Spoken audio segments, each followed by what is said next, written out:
All right, deep divers. So, like, strap in, because this time we're diving deep, deep, like Mariana Trench deep, into the digital psyche of you-know-who, right? Oh, God, please tell me we're not doing another Musk episode. Ugh. Do you ever get tired of the sheer concentrated ego of the guy? Like, is the air up there that thin, or does he just, like, need that much oxygen to fuel his, what is it now, 8 companies, 9? 10, actually. 10 companies, a zillion Twitter feuds, and a side hustle colonizing Mars just in case his other ventures don't pan out. Which, let's be honest. Oh, here we go. The man's a walking, talking, rocket-launching midlife crisis. But he's our walking. Exactly. Our very own. Anyway, we're not really here to psychoanalyze Elon. Well, maybe a little. Yeah. But mostly, we're diving into this New York Times piece, the AI power grab. Catchy, right. It's all about how this whole AI craze is about to, like, suck the planet dry. No, literally. Like, we're talking exploding power grids, data centers guzzling more electricity than the entire state of California, and a whole lot of hand-wringing about whether AI is going to save us or enslave us. Yeah. And since we're sociologists, not engineers or, actual psychics. Although after this much cosmic latte, I'm starting to see the future. Oh, and it's bright, blindingly bright with all the data center lights. Right. So let's start with the basics. What is AI, really? Besides, like, the latest tech buzzword that makes everyone sound either brilliant or completely unhinged. It's basically algorithms on steroids. They're designed to mimic human intelligence, but, without all the messy emotions and existential angst, in theory, at least. Key phrase, in theory. But before those algorithms can even think about mimicking human intelligence, they need a place to live, right? Mm-hmm. And those places, my friends, are massive energy-sucking data centers. And this is where things get really interesting, or should I say, concerning. Oh, absolutely. The article talks about how training just one AI model can consume more electricity than a small city in a year. A year. It's insane. And it's only going to get worse. By 2030, data centers are projected to account for like 8% of global electricity demand. 8%. That's like the entire energy consumption of, like, I don't know, a small country. A medium-sized country with a serious online shopping addiction. Right. And we haven't even talked about the environmental impact of mining all those rare earth minerals needed for these AI chips. It's like the digital equivalent of strip mining the planet. Well, they're not exactly planting trees after they extract all that lithium and cobalt, are they? But hey, at least we'll have really smartphones, right? And self-driving cars that can take us to our climate change bunkers in style. But, okay, let's not get ahead of ourselves. The article does mention some potential solutions, right? Like more efficient AI chips, renewable energy sources for data centers, that kind of thing. Yeah, there's some hope. For example, Nvidia, the company that makes those power-hungry AI chips, they partnered with Foxconn to build a factory that's supposed to use like 30% less energy. That's something. I mean, it's a start, right? But it feels a bit like, I don't know, putting a Band-Aid on a bullet wound. It's totally a Band-Aid, especially when you consider the sheer scale of the problem. We're talking about a fundamental shift in how we power our lives. It's like we're building the Starship Enterprise, but we're still trying to figure out how to get dilithium crystals on Amazon Prime. And meanwhile, the planet's running on fumes. Speaking of fumes, remember how tech companies used to be all like, we're saving the planet with our paperless offices and ride-sharing apps? Oh, the irony. Now they're basically the new oil barons, except instead of black gold, they're hoarding data. And data, as we all know... Data is the new oil. Cliché, but true. And just like oil, it comes with a whole lot of baggage. Environmental damage, geopolitical tensions, and a whole lot of existential angst. Don't forget the robot uprisings. Can't forget those. Oh, right, the robot uprisings. See, this is why we need AI. To remind us of all the ways it could destroy us. It's like a self-fulfilling prophecy, but with more algorithms. And more energy consumption. Don't forget the energy consumption. Right, because what good is a robot overlord if it doesn't have enough electricity to power its death ray? Or its TikTok account. Priorities, people. Exactly.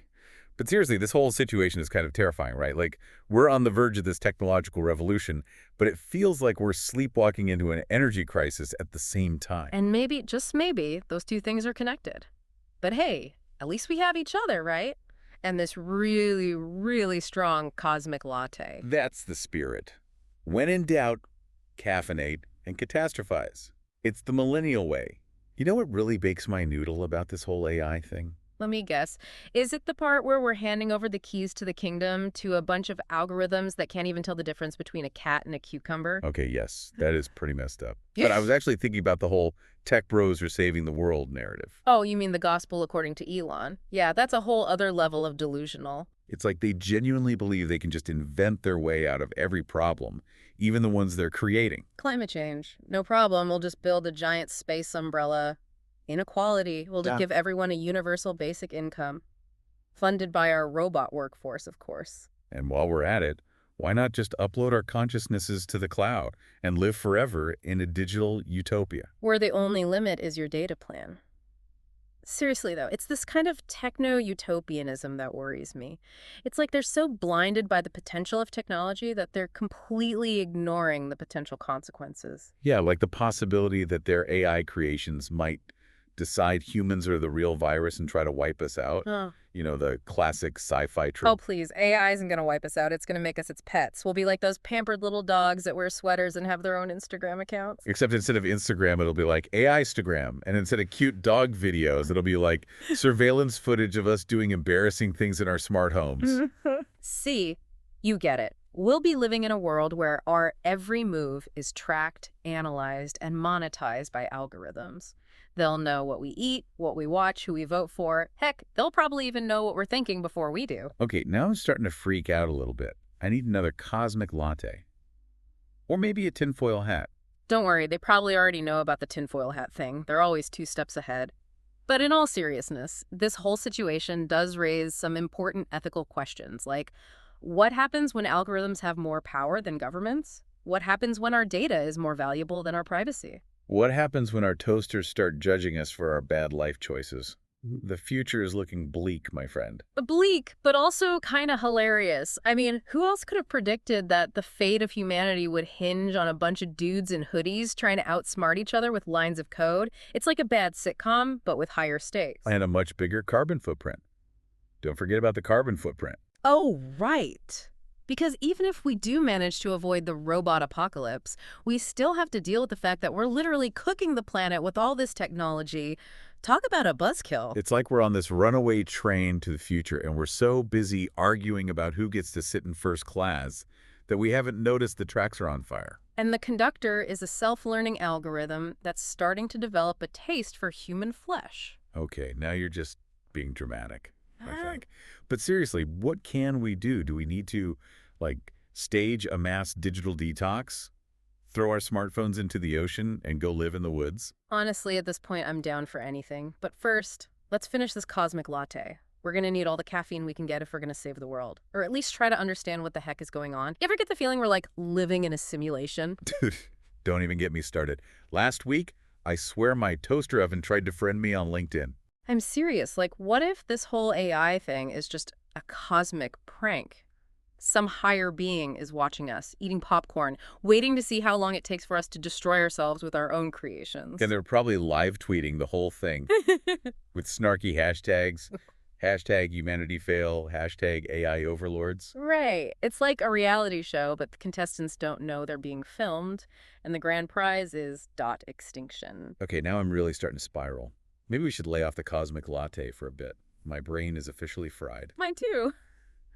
But hey, that's what happens when you stare into the abyss of technological singularity for too long. It stares back with glowing red eyes and a data plan. You know what we need? A distraction. A palate cleanser. What if instead of trying to solve the existential crisis of the century, we just embrace the absurdity of it all? Like, throw a party. Invite all the robots, the algorithms, even Elon. We can call it the Singularity Soiree. And serve cosmic cocktails with little AI-powered umbrellas. And everyone has to wear tinfoil hats. It'll be epic. Or a total disaster. But either way, at least it'll be entertaining. Exactly. Who knows, maybe laughter is the key to saving humanity. Or at least delaying the inevitable robot uprising. On that note, I think we're officially out of time. And probably brain cells. Don't worry, I'm sure AI will invent new ones for us soon. They'll probably even come with a free trial of sentience. That's legit. All right, deep divers, until next time, stay curious, stay caffeinated, and whatever you do, don't let the robot steal your Wi-Fi password. Words to live by. See you on the flip side.